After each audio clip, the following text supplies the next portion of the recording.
अस्सलामु अलैकुम एवरीवन। इस वक्त हम पढ़ रहे हैं पीएसटी और पीएसटी में हम चैप्टर नंबर 6 स्टार्ट कर चुके हैं और ये चैप्टर नंबर 6 का दूसरा सेशन है हमारा।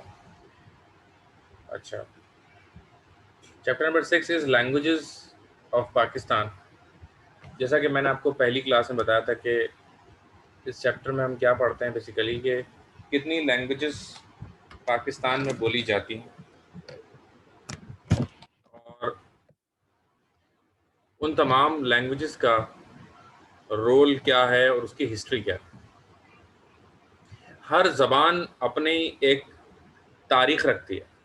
कोई भी ज़बान जो बोली जाती है पूरी हिस्ट्री रखती है। दुनिया में सबसे कदीम लिखी जाने वाली ज़बान जो है वो चाइनीज़, यानी वो ज़बान जो सबसे पहले किसी कागज़ पर किसी जानवर की खाल पर लिखी गई, डेट इज़ चाइनीज़। एक बहुत पुरानी तहजीब रखती है चाइनीज़। इस तरह बोले जाने वाली ज़बान जो है सबसे पुरानी वो है संस्कृत, जो दुनिया में सबसे पहले बोली गई। जितनी तारीख हमें मिलती है उसके हिसाब से आपको बताया जा रहा है। फिर वक्त गुजरता रहा, नई से नई लैंग्वेजेस आती गई। इस वक्त जो सबसे ज़्यादा इन्फ्लुएंशियल लैंग्वेज है पूरी दुनिया के अंदर, दैट इज़ इंग्लिश। इंग्लिश सबसे ज़्यादा बोली जाती है, लिखी जाती है, सुनी समझी जाती है। उसकी वजह क्या है? उसकी वजह ये है कि एक तो ये तकरीबन डेवलप कंट्रीज़ के अंदर तमाम में यही मौजूद है और it is an easy language. ठीक है ना? बहरहाल इसके हम तकरीबन एमसीक्यूज़ क्योंकि हम ऑलरेडी डिस्कस कर चुके हैं, तो हम इसके बाद से बात शुरू करेंगे।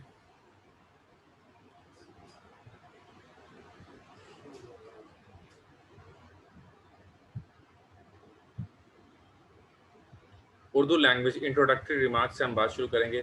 Language is the only media by which one can express his ideas and feelings.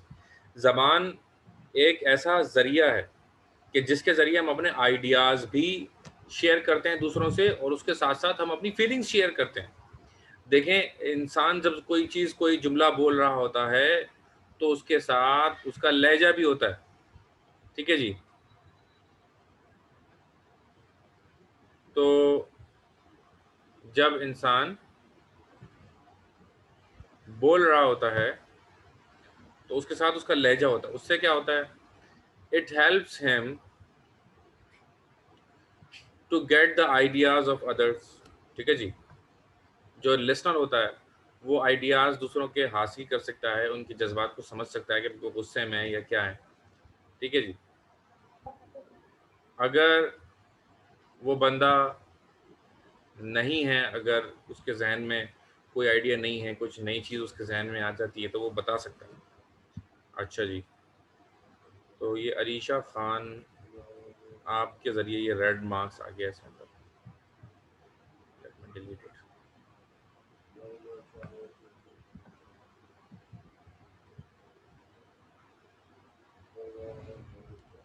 So it plays a vital role in building the character of an individual as well as a nation। जब कोई शख्स बोलता है तो उसका एक character develop हो जाता है। अब देखें, गुफ्तार जो होती है ना वो इंसान की पर्सनैलिटी को जाहिर करती है। कोई बंदा सख्त लहजा इस्तेमाल करता है, कोई नर्म लहजा इस्तेमाल करता है, कोई शाइस्तगी वाली ज़बान इस्तेमाल करता है, आप जनाब से बात करता है, कोई तू तड़ाक से बात करता है, बदतमीज़ी वाली लैंग्वेज इस्तेमाल करता है। जब जो बंदा जो लैंग्वेज इस्तेमाल करेगा उसकी पर्सनैलिटी का जो इम्पैक्ट आएगा आप पर वो वैसे ही आएगा। जब एक बंदा यानी कि इंसान जो दिख रहा होता है उससे पता नहीं चलता कि उसकी पर्सनैलिटी क्या है, बल्कि इंसान की जो शख्सियत होती है वो उसकी ज़ुबान में पोशीदा होती है। यही वजह है कि जब आप किसी को जानना चाहें कि उसकी पर्सनैलिटी क्या है, तो आप उससे ये कहिए कि ज़रा कुछ हमसे बात करो ताकि हमें तुम्हारा अंदाज़ा हो सके कि तुम्हारे अंदर क्या है। ठीक है? तो इंसान के अल्फाज़ उसकी शख्सियत की सबसे ज़्यादा अक्कासी करते हैं। Okay? Okay. A language brings closer each other and it creates sense of harmony among people। भाई, आप किसी बाहर मुल्क चले जाएं और अगर आपको आपकी सेम लैंग्वेज बोलने वाला अगर कोई बंदा मिलेगा तो उससे खुद ब खुद आपका दिल आशना हो जाएगा और आप उसकी बात सुनने को तैयार हो जाएंगे। क्यों? क्योंकि वहां पर जो दीगर लोग रह रहे हैं वहां पर वो जबान बोलते ही नहीं, सिर्फ आप वो जबान बोल रहे हैं। ठीक है? इसकी वजह से क्या होगा कि आपको वो बंदा अच्छा लगेगा। मिसाल के तौर पर आप किसी कोरियन मुल्क चले जाते हैं, चाइनीज़ कंट्री चले जाते हैं या अरबी किसी कंट्री या टर्किश कहीं व्हाटसोएवर, आप बहुत दिन अगर हो जाए वहाँ पर, कोई उर्दू ज़बान बोलने वाला वहाँ पर नहीं हो, लेकिन अचानक से अगर आपको कोई उर्दू लैंग्वेज में बात करता हुआ नज़र आएगा, तो वो बंदा आपको अच्छा लगेगा, क्योंकि बहुत दिनों बाद किसी की ज़ुबान से आपने वही लैंग्वेज सुनी जो आप बचपन से सुनते आ रहे हैं। यही वजह हमारे मुल्क में भी ऐसा होता है। हमारे पाकिस्तान के अंदर ज़बान की बुनियाद पर वोट दिया जाता है, ठीक है जी? हमारे पाकिस्तान में ज़बान की बुनियाद पर वोट क्यों दिया जाता है? उसकी वजह दरअसल यही है कि एक सेम लैंग्वेज में एक हार्मनी होती है जी। एक बंदा एक दूसरे के क्लोज आ जाता है और उसकी बुनियाद पर वो उसके बहुत सारे जो नेगेटिव उसकी चीज़ें होती हैं उसके अंदर, उसको भी आप इग्नोर कर देते हैं। Pakistan has several regional languages, chief of them being Pashto, Punjabi, Sindhi, Balochi and Kashmiri. हमारे बहुत सारी लैंग्वेजेस हैं, लेकिन जो सबसे मेन लैंग्वेज है ना, that is Sindhi, Punjabi, Balochi, Kashmiri and Pashto. ठीक है जी। The national language of Pakistan is definitely Urdu. सबसे ज़्यादा बोली जाती है उर्दू। क्यों? क्योंकि Urdu is basically the national language पूरी कौम की। पठान उर्दू बोलेगा, पंजाबी उर्दू बोलेगा, सिंधी उर्दू बोलेगा, उर्दू स्पीकिंग तो उर्दू ही बोलेगा। Now importance of Urdu national life. सबसे पहले ये क्या करती है ये ज़बान, तमाम कौमियतों को जो पाकिस्तान में रहती हैं, उन सबको एक जो है ना प्लेटफॉर्म पर इंटीग्रेट कर लेती है, जमा कर लेती है। तो people of Pakistan are one nation. क्या भाई लोग पाकिस्तानी क्या हैं? एक कौम। सही है ना? Therefore thinking aims and objectives are common. हमारे थिंकिंग एम्स एंड ऑब्जेक्टिव्स क्या है? वो कॉमन है, हमारी सोच कॉमन है, हमारे टारगेट्स कॉमन है। हर बंदा चाहता है कि पाकिस्तान तरक्की करे। क्यों? क्योंकि जब पाकिस्तान तरक्की करेगा तो हम भी तरक्की करेंगे। पाकिस्तान में अगर कुछ होता है तो हमें नुकसान। पाकिस्तान बंद होगा, हमारे कारोबार बंद होंगे, हमारी नौकरियां खतरे में आएंगी। पाकिस्तान पर हमला, हम पर हमला। ठीक है जी। तो हमारे जितने भी लोग इस मुमलिकत खुदादाद पाकिस्तान में रहते हैं, हम सबके इंटरेस्ट क्या हैं जी? Same. Their progress and prosperity depends upon their unity and unity. तो जो हमारे जितने भी सब लोग हैं, हम लोग यहाँ रहते हैं, हम सबके जो ऑब्जेक्टिव्स कॉमन है और हमारी जो बुनियाद है तरक्की की वो हमारी यूनिटी ही है। और लैंग्वेज उसका एक ज़रिया होती है। लैंग्वेज के ज़रिए हम एक दूसरे के ना सिर्फ क्लोज आ जाते हैं, बल्कि हम एक दूसरे से डिस्कस करते हैं चीज़ें। ठीक है जी। Now their progress and prosperity depends upon their unity. An important factor for achieving this unity and unity is Urdu. इस हमारे आपस में मुत्तहिद होने के लिए जो एक ज़रिया है वो हमारी लैंग्वेज है, यानी कि डेट इज़ उर्दू। आगे चलते हैं जी। Source of expression. Source of expression का मतलब क्या है? कि ये एक बेसिकली ज़रिया है जिस ज़रिए से आप आइडियाज़ और एक्सप्रेशंस अपनी शेयर कर सकते हैं। ठीक है, फीलिंग्स अपनी शेयर कर सकते हैं। मिसाल के तौर पर अगेन लहजे की मैं बात करूँ, कुछ ऐसे अल्फाज हैं उर्दू में कि लफ्ज़ वही है, लेकिन जब लहजा उसका चेंज होता है तो उसका मतलब चेंज हो जाता है।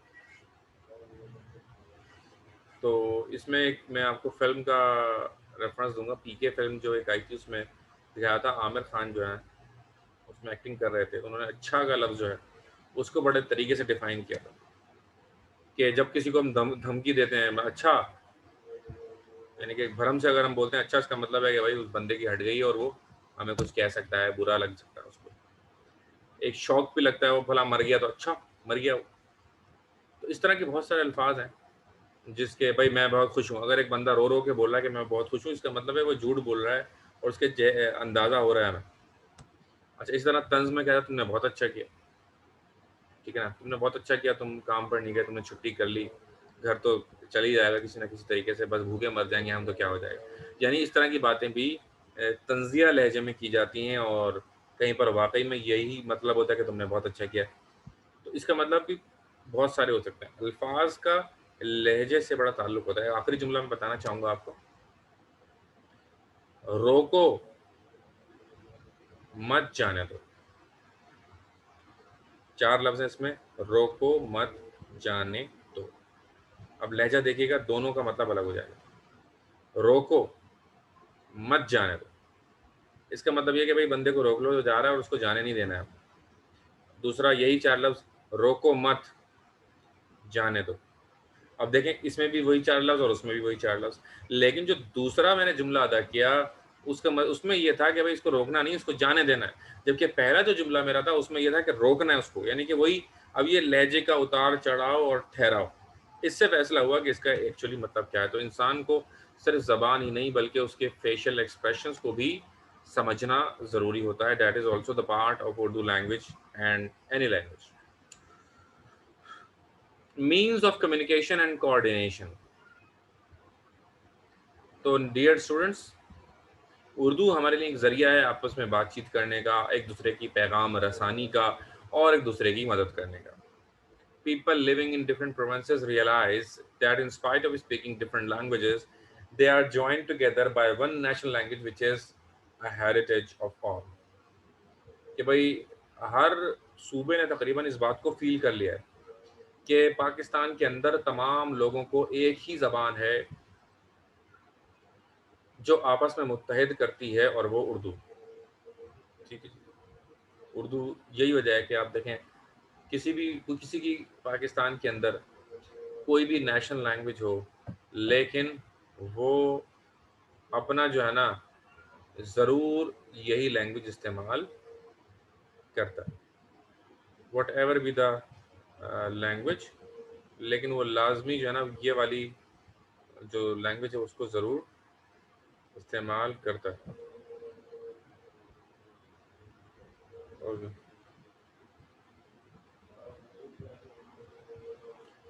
आगे चलते हैं।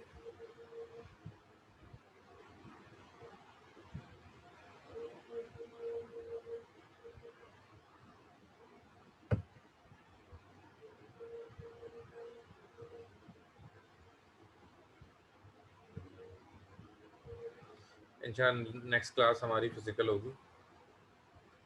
Okay. National and official language.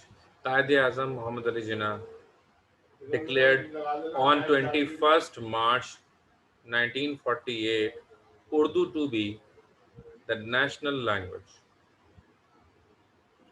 and official language of Pakistan। 21 मार्च 1948 में इस बात का फैसला हो चुका था कि ये जो लैंग्वेज है हमारी उर्दू, ये हमारी national language. Okay.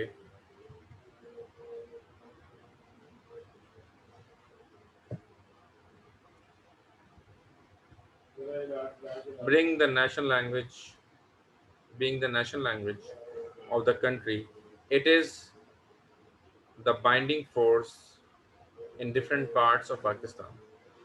The officers have adopted Urdu language in their official work, and the government has published a dictionary containing Urdu terms for the office work. The Urdu Development Board and Anjuman-e Taraqqiyat-e Urdu are trying to give Urdu a place in society, and it's is hoped that Urdu would find its place in society within a short period. असल में ये हो गया कि अब जो बच्चा Urdu language में पढ़ रहा है तो उसकी वैल्यू कम है और इंग्लिश लैंग्वेज में पढ़ना ज़्यादा, ऐसा नहीं है। देखें, ज़बान सिर्फ अपने पैगाम को पहुंचाने का ज़रिया है। अब आप कोई भी ज़बान सेलेक्ट कर सकते हैं। तो ऐसा नहीं है कि उर्दू अगर जो बंदा बोल रहा है वो बंदे के अंदर इतना दिमाग नहीं है, वो नहीं है। इंग्लिश बोल रहा है तो बहुत ही ज़्यादा इंटेलिजेंट है, इट डजंट मीन। तो उर्दू क्योंकि हमारा विरसा है, ये हमें सकाफत में मिली, हमारी तारीख़ उर्दू में है, तो हमें चाहिए कि हम उर्दू ज़बान का बहुत ज़्यादा इसकी हिफाजत करें और इसका ख्याल रखें। आगे चलते हैं जी। सिंधी लैंग्वेज की अब हम बात करें। Sindhi language, Sindhi is one of the important regional languages of Pakistan. It appears that Sindhi was spoken in the Indus Delta from time immemorial. It is said that the language of the people of Mohenjo-daro contained elements of the present era Sindhi language. ठीक है जी। तो वो जैसा कि आप जानते हैं कि सिंध जो ये इंटीरियर सिंध है ना हमारा, इसकी जो आबादी ये 5000 साल पुरानी तारीख रखती है और मोहनजोदड़ो इसकी सबसे बड़ी मिसाल हमारे पास मौजूद है। तो सिंध की जो ज़बान है सिंधी, इसके अंदर जो बहुत सारे लफ्ज़ हैं, ठीक है जी, वो ऐसे हैं कि जिन अल्फाजों का इस्तेमाल आज से 5000 साल पहले भी हो चुका है। ठीक है जी। It appears that Sindhi was spoken in Indus Delta. Ab dialects of Sindhi. It has different dialects in different parts of Sindhi, like Surili, Pacholi, Lati, Thari, Kohistani, and Lasi TC. However, the basic remains the same. यानी कि इसके बहुत सारे इसकी शाखें हैं सिंधी की। अब सिंधी बहुत पुरानी तारीख रखती है। लोग जो सिंधी ज़बान बोलते हैं हमारे इस सूबे में, तो वो ज़ाहिर है कि ये इनका विरसा भी है, हज़ारों साल से इस लैंग्वेज का वहाँ पर इस्तेमाल हो रहा है। और बड़े-बड़े नामी-ग्रामी पोएट्स भी इसमें गुज़रे हैं, लाइक शाह अब्दुल लतीफ़ भिटाई साहब, सच्चल सरमस्त, मखदूम नूर, शाह इनायत, बेदिल, साबित अली शाह, काज़ी कज़ा। इसमें शाह अब्दुल लतीफ़ भिटाई, सच्चल सरमस्त, ये दोनों तो बहुत ही मशहूर नाम हैं। और यकीनन आज जितने भी बच्चे इस वक़्त मौजूद हैं, आप सबने यकीनन ये ज़रूर सुनी होगी ना? अच्छा। हमारे भी कोर्स का हिस्सा रही है सिंधी, और हमें चाहिए कि हम इस लैंग्वेज पर ज़्यादा से ज़्यादा तवज्जो भी दें और इसको हम समझें। लेकिन होता ये है कि बहुत सारे लोग इस पे थोड़ा हल्का रखते हैं कि नहीं यार छोड़ो, लेकिन ऐसा नहीं है। Now the next language is Punjabi. Punjabi language. Punjabi is the language of province Punjab. It links back to the Aryan language of प्राकृत। आर्यन जो एक कौम थी, उनकी एक ज़बान थी प्राकृत। ये पंजाबी उससे बेसिकली निकली है, वहाँ से एक्सट्रैक्ट की गई है। देखिए हर ज़बान वक्त के साथ साथ चेंज होती है। आज जो हम उर्दू बोलते हैं, आज से जो है ना एक 100 साल पहले जो उर्दू बोली जाती थी, वो आज से यकीनन मुख्तलिफ थी। और आज से 100 साल बाद जो उर्दू बोली जाएगी, वो भी यकीनन इससे बहुत मुख्तलिफ होगी। ठीक है ना? तो अब ये प्राकृत उस ज़माने में बोली जाती थी और वक्त के साथ साथ चेंज होते होते होते बहरहाल प्राकृत जो थी ना वो पंजाबी भी हो गई, उसके अंदर बहुत सारी चीज़ें चेंज हुई। However with the time the vocabulary of Punjabi language became a mixture of Persian, Arabic and Turkish words. और होता क्या है कि दूसरी ज़बानें मिल मिलाकर एक नई ज़बान बनना शुरू हो जाती है। ठीक है जी। तो जिस तरह उर्दू में भी बहुत सारी डिफरेंट लैंग्वेजेस शामिल हुई, इसी तरह पंजाबी के अंदर फ़ारसी, अरबी और टर्किश लैंग्वेज का इस्तेमाल हुआ। वक़्त के साथ-साथ यहाँ पर लोग आए वहाँ से। जब वहाँ से लोग आए तो ज़ाहिर है कि वो अपने साथ ये सब चीज़ें भी लेकर आए। ठीक है ना? तो इस वजह से क्या हुआ कि इसका एक असर आ गया। अब इसके अंदर ईस्टर्न जो पंजाबी है ना, ये डिफरेंट होती हैं। It has different dialects in different parts of Punjab. तो पंजाबी भी और पश्तो स्पेशली ये दोनों लैंग्वेजेस ऐसी हैं कि जैसे-जैसे रीजन चेंज होगा ना, तो रीजन चेंज के साथ-साथ इनका इस्तेमाल का तरीका भी चेंज होता जाएगा। ठीक है? ये कबीले और इलाकाई ज़बानें होती हैं, इलाके के हिसाब से चेंज होती हैं। यानी कि जनूबी पंजाब और मरकज़ी हमारा जो पंजाब है सेंट्रल, उन दोनों पंजाब के अंदर जो पंजाबी बोली जाती है उसमें थोड़ा-सा फ़र्क होता है। ठीक है जी। अच्छा, इसके बाद इसमें बता रहे हैं कि भाई eastern consist of Patiyani, Rathi, Malvi, टीसी and western consist of Saraiki, Pothohari, Dhani, Sitarapuri. ठीक है जी।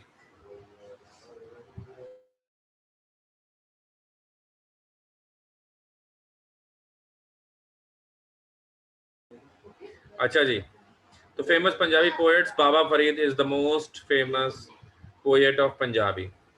बाबा फरीद बख्श, शेख इब्राहिम फरीद सानी, ठीक है, Sultan Bahu, Bulleh Shah, Ali Haider Waris Shah, they all are famous. और इन सब की ऐसी ऐसी बेहतरीन गज़लें हैं। बहुत इन्होंने पंजाबी को सुरूर भी बख्शा है, और चाहे वो पाकिस्तान हो या वो इंडिया हो, दोनों जगह पंजाबी लैंग्वेज बराबर बोली जाती है और बहुत ज़्यादा इसको इस्तेमाल किया जाता है। अब हम बात करेंगे another very old language, that is Balochi. Balochi भी एक बहुत ही पुरानी एक तारीख रखती है, एक हिस्ट्री रखती है। तो Balochi is the regional language of Balochistan. It is the least developed of the all regional languages. Balochi tribes that migrated from Iran spread it. Basically Baloch जो है ना, वो है जो ईरान के किसी इलाके से हिजरत कर करके आए, और यहाँ पर जब वहाँ के हालात ख़राब हुए, वहाँ से कुछ निकले ईरानी, तो यहाँ आ गए, और वो बलोची कहलाए बहरहाल यहाँ आने के बाद। हिस्ट्री ऑफ बलोची लिटरेचर जो हमें मिलती है वो 1430 से लेकर 1930 एंड ऑनवर्ड जो है वो हमें नज़र आती है। अब बलोची भी जो है ना, वो अलग अलग बलोची बोली जाती है। एक है सुलेमानी, एक मकरानी, और एक रक्षानी। ये तीनों तीन किस्म की बलोचियाँ होती हैं, जो तीनों अलग अलग। जिस तरह उर्दू लैंग्वेज में अगर आप देखेंगे ना, कराची के अंदर ही आप गौर कीजिएगा कि मुख्तलिफ इलाकों के रहने वाले, उनका जो स्टाइल होता है, उनका जो वे ऑफ स्पीकिंग होता है, थोड़ा सा डिफरेंट होता है उर्दू को। इसी तरह ये सिर्फ यही उर्दू में नहीं है, और कोई किसी पर ज़्यादा फोकस रखता है, जैसे डीएशए वाले अगर जिस तरह से अदायगी करते हैं उर्दू लैंग्वेज की, तो वो अच्छा एक्सेंट है और हमारा एक्सेंट खराब है, ऐसा कुछ भी नहीं है। हर बंदे का बेसिकली एक तरीका होता है। यही सिंधी में है, यही पंजाबी में है, यही बलोची में है, और यही उर्दू और कश्मीरी में भी आपको यही नज़र आएगा। इवन कश्मीर में जो कश्मीरी बोली जाती है, वो आपस में उनको सेम जो है ना वो लगती भी नहीं, ठीक है ना। वेल, तो इसके जो पोएट्स हैं, आज़ाद जमालदीन, उल्फत नसीम, अब्दुल कादिर शहवानी, मलिक मोहम्मद रमज़ान, मीर आकिल मेंगल। और well known poets of Balochi language are Jam Durrag, Shah Mureed और शादाब। यकीनन आपने, क्योंकि बलोची लैंग्वेज से कभी इतना ज़्यादा पाला नहीं पड़ता, ईरान में ज़्यादा ये फेमस होते हैं, और हमारे इन एरियाज़ में क्योंकि इसको ज़्यादा जो है वो सुना नहीं जाता, इसलिए इसका हमारे यहाँ इसका इतना ज़्यादा नहीं है। पश्तो के भारत फिर भी खुशहाल खान खटक साहब, रहमान बाबा, शेरशाह सूरी, ये जो है ना ये बहुत ही फेमस है, और तकरीबन लोगों ने सुना होता है। इवन खुशहाल खान खटक साहब के ऊपर तो एक बाकायदा एक चैप्टर होता है आपकी स्कूलिंग वगैरह की क्लासेस के अंदर। और कंधारी और Yusufzai Pathan, the most famous Pathan, क्योंकि इनकी बड़ी तादाद इंडिया भी हिजरत करके गई थी, जो बाद में महाजरीन कहलाए। तो पश्तो के बारे में भी हम बात करते हैं। So Pashto is the regional language of KPK and tribal areas. It belongs to the East Iranian group of languages and contains many Persian, Arabic, Greek and Pahlavi words. अब यूसुफ जई पठानी ही होते हैं और एक कंधारी होता है। इसमें फेमस पोएट्स के नाम तो मैंने आपको बता ही दिया। The three are the most famous, Khushal Khan Khattak, Rahman Baba and Sher Shah Suri. बाकी भी मशहूर ही हैं डेफिनेटली। इसके बाद हम कश्मीरी की बात करेंगे। कश्मीरी की बात इंशाल्लाह हम नेक्स्ट वीडियो में अपनी करेंगे, और अपना बहुत ख्याल रखिएगा।